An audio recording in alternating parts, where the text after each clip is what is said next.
الرجيم بسم الله الرحمن الرحيم لن ينال الله لحومها ولا دماؤها ولكن يناله التقوى منكم صدق الله العظيم۔ عزیز ساتھیوں اور بزرگوں، الحمدللہ اللہ کا بے انتہا احسان ہے اور کرم ہے کہ اللہ نے عافیت کے ساتھ اور سکون کے ساتھ، محبتوں کے ساتھ، رحمتوں کے ساتھ، اپنی تمام برکتوں کے ساتھ ہم سب کو عید الاضحیٰ منانے کی توفیق نصیب فرمائے۔ اور اس کی اہمیت ہمارے لیے اس لیے بھی زیادہ ہے کہ ہم اتنے سکون اور عافیت کے ساتھ الحمدللہ اپنے گھر والوں کے ساتھ اپنی مساجد کے اندر نئے لباس کے اندر خوشبو وغیرہ لگا کر اپنی تمام تیاریوں کے ساتھ عید کی نماز پڑھنے کے لیے آئے ہیں، لیکن اتنی نعمتیں کچھ لوگوں کو بھی میسر نہیں ہیں۔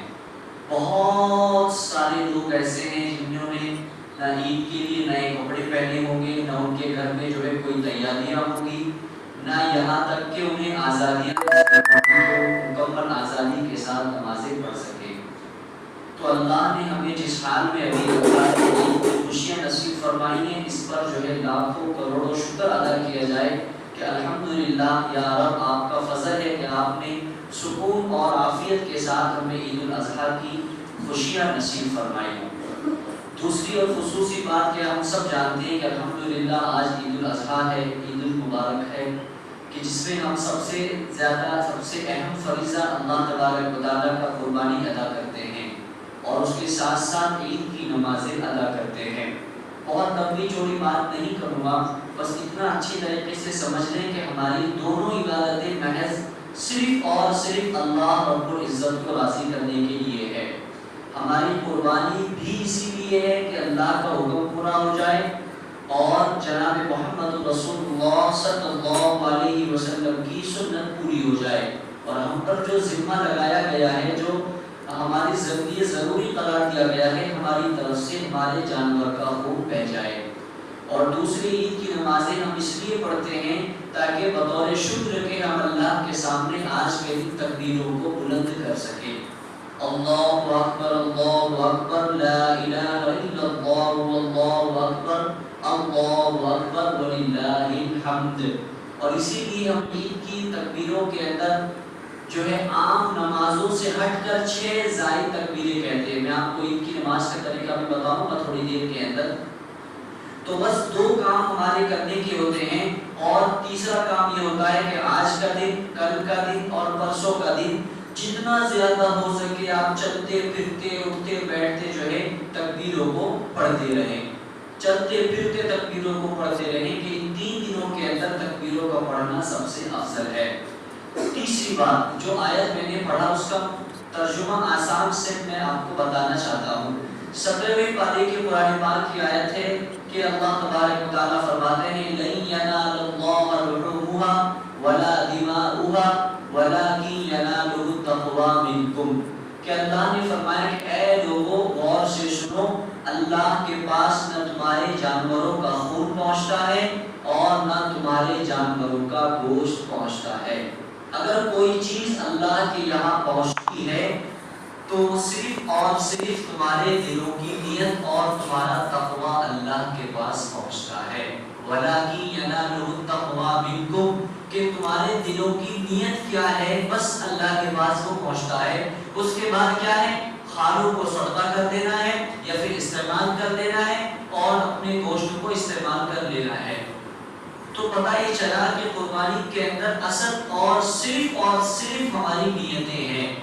اگر نیتوں کے اندر کھوٹ ہو تو پھر ہماری قربانی کسی بھی حساب سے مکمل نہیں ہوگی اور نہ اللہ کی طرف سے اسے قبول کیا جائے گا۔ سب سے پہلے اپنی نیتوں کو درست کرنا ہے، دوسرا کام طریقے کو درست کرنا ہے، اور تیسرا کام ذبح کر دینے کے بعد اس کے مصرف کو صحیح استعمال کرنا ہے۔ گوشت کو یا پھر چمڑی کو، کھال کو آپ کسی کو بیچ نہیں سکتے، البتہ آپ صدقہ کر سکتے ہیں، آپ کسی کو ہدیہ کر سکتے ہیں۔ اگر آپ خود کاریگر ہیں تو اپنے جانور کی چمڑی کا خود مسلح بنا سکتے ہیں، جیکٹ بنا سکتے ہیں، کچھ بھی کسی بھی طریقے سے آپ اپنے جانور کی چمڑی کا استعمال کر سکتے ہیں یا پھر صدقہ کر سکتے ہیں، البتہ آپ اس کو فروخت نہیں کر سکتے، یہاں تک کہ قصائی کی قیمت کے اندر بھی آپ چمڑی کو نہیں دے سکتے، اس کو آپ کو الگ سے اس کی قیمت ادا کرنا ہوگا۔ اس کے علاوہ جو ہے گوشت کا طریقہ یہ بیان کیا جاتا ہے کہ آپ 3 حصے کر لیں، ایک حصہ خود کے لیے رکھ لیں، ایک حصہ رشتہ داروں کو دے دیں اور ایک حصہ غریبوں مسکینوں کو دے دیں، لیکن یہ کوئی ضروری نہیں ہے، اگر آپ کی فیملی بڑی ہے آپ جو ہے اس کو مکمل بھی استعمال کر سکتے ہیں۔ اس کے علاوہ جو ہے خصوصی طور پر میں نے فجر کی نماز میں بھی بتایا، عشاء میں بھی بتایا، پھر سے بتا دوں کہ جانور اپنے ہاتھ سے ذبح کریں، جانور اپنے ہاتھ سے ذبح کریں، کسی اور کو جو ہے چھری چلانے نہ دیں۔ البتہ جو ہے اگر آپ نہیں چلا سکتے تو پھر آپ کم از کم اپنے جانور کے ذبح کرتے وقت کھڑے رہیں موجود، کہ یہ بہتر طریقہ ہے، یہ سب سے بہترین طریقہ یہ آتا ہے۔ نبی پاک صلی اللہ علیہ وسلم کی متعدد حدیثوں سے یہ بات سمجھ میں آتی ہے کہ بہتر یہ ہے کہ انسان اپنے ہاتھ سے جانور ذبح کرے، اور ایک دعا کو اچھی طریقے سے سب یاد کر لیں، بسم اللہ اللہ اکبر، آپ دہرائیے سب، بسم اللہ اللہ اکبر، بسم اللہ اللہ اکبر، بسم اللہ اللہ اکبر۔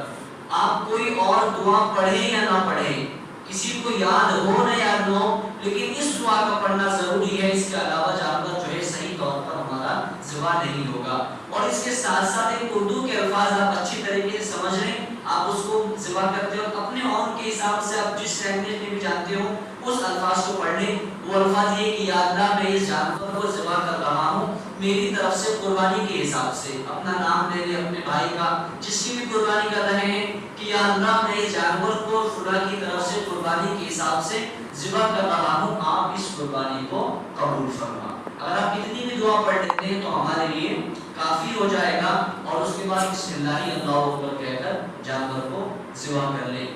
جانور کو ذبح کر دینے کے بعد جو ہے اس کے بعد جو سارا طریقہ ہوتا ہے کریں، گوشت کو تقسیم کر لیں، اپنے گھروں میں استعمال کر لیں، اور چمڑی جو ہے آپ رکھنا چاہتے ہیں رکھ لیں، ورنہ آپ کسی بھی جگہ پر مدرسوں وغیرہ میں صدقہ کر دیں کہ جو ہے اس کا ثواب مل جاتا ہے۔ یہ تو ہو گیا ہماری قربانی کا طریقہ۔ میں آپ کو نماز کا طریقہ بتا دیتا ہوں، اور ہم فوراً جو ہے 1 منٹ بعد نماز کھڑی کریں گے، 2 منٹ بعد۔ سب سے پہلے جو ہے عید کی نماز کے لیے نیت کرنا ہے، اور نیت کے اندر بس آپ اتنا کہہ دیں کہ میں عید کی نماز پڑھتا ہوں 6 زائد تکبیروں کے ساتھ، اور پیچھے اس امام کے پیچھے عید کی نماز پڑھتا ہوں اس میں 6 زائد تکبیروں کے ساتھ۔ عید کی نماز کا طریقہ یہ ہے کہ آپ سب سے پہلے اللہ اکبر کہہ کر ہاتھ باندھیں گے، اس کے بعد جو ہے ثنا پڑھیں گے، اور ثنا کے بعد 3 زائد تکبیریں ہوگی، اللہ اکبر ہاتھ اٹھانا ہے اور چھوڑ دینا ہے، دوسری تکبیر ہوگی اللہ اکبر ہاتھ اٹھانا ہے اور چھوڑ دینا ہے، تیسری تکبیر ہوگی اللہ اکبر ہاتھ باندھ لینا ہے، پھر سورہ فاتحہ پھر قرآن کریم کی دوسری آیت پڑھی جائے گی، اس کے بعد پہلی رکعت مکمل کی جائے گی۔ دوسری رکعت کے لیے جب کھڑے ہوں گے تو کھڑے ہونے کے فوراً بعد سورہ فاتحہ پڑھی جائے گی، سورہ فاتحہ کے بعد کوئی بھی قرآن کی آیتیں پڑھی جائیں گی، اس کے بعد اللہ اکبر ہاتھ اٹھانا ہے چھوڑ دینا ہے، اللہ اکبر ہاتھ اٹھانا ہے چھوڑ دینا ہے، اللہ اکبر ہاتھ اٹھانا ہے اور چھوڑ دینا ہے۔ جب چوتھی تکبیر ہوگی تو پھر اس کے اندر رکوع کے اندر چلے جانا ہے۔ آپ سمجھ میں آ گئی بات؟ کوئی پوچھنا ہو ابھی بھی فوراً کھڑے ہو کر پوچھ لیں، اگر قربانی کے متعلق سے پوچھنا ہے تو نماز کے بعد ذبح کرنے سے پہلے فوراً پوچھ لیں، سوال کرنے میں کوئی مذائقہ نہیں ہے، کھڑے ہو جائے صفے لگا لیں فوراً۔ آگے کے سب مکمل کریں، جتنا مل سکتے ہو مل کر کھڑے ہو۔ فرسٹ فلور پر مائک کی آواز ہے، سیکنڈ فلور پر مائک کی آواز ہے، اور اگر نماز کے دوران مائک بند ہو جائے دوسری سیکنڈ فلور کا تو پہلے فلور کے اندر جو ہے کوئی ساتھی آخری صف میں کھڑے ہو کر مکبر بن جائے، جو مسجد کے اوپر ہی پہلے حصے میں ہے ان سے درخواست ہے کہ کوئی اچھی آواز والا ساتھی پیچھے کی صف میں کھڑا ہو جائے کہ اگر مائک بند ہو جائے تو وہ زور سے تکبیر کہتا ہے تاکہ دوسرے فلور والوں کو آواز پہنچ جائے۔ نیتیں کر لیں، وقت ہو گیا ہے۔ ہاں نماز ہوگی، نماز کے بعد جو ہے خطبہ ہوگا، خطبے کے بعد دعا ہوگی۔ آپ کے جو ہے دائیں طرف مسجد کے ڈبے رکھے ہوئے ہیں، خطبے کے بعد آپ جو ہے ڈبوں کو اپنے درمیان میں چلا دیں۔ نیتیں کر لیں نمازوں کی. بسم اللہ.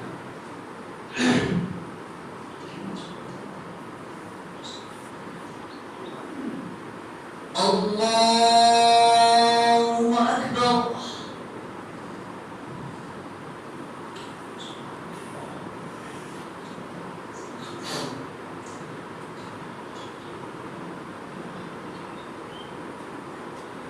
اللہ اکبر.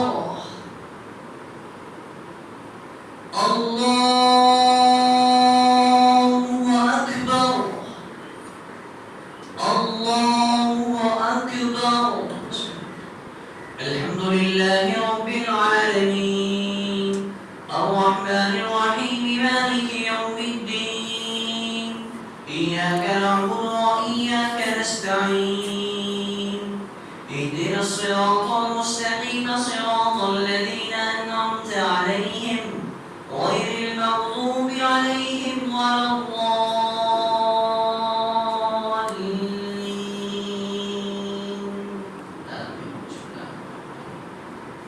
سبح اسم ربك الأعلى الذي خلق فسوى والذي قدر فهدى والذي أخرج المرعى فجعله غثاء نحوا سنقرئك فلا تنسى إلا ما شاء الله إنه يعلم الجهر وما يخفى ونيسرك لليسرى فذكر إن نفعت الذكرى سيذكر من يخشى ويتجنبها الأشقى الذي يصلى النار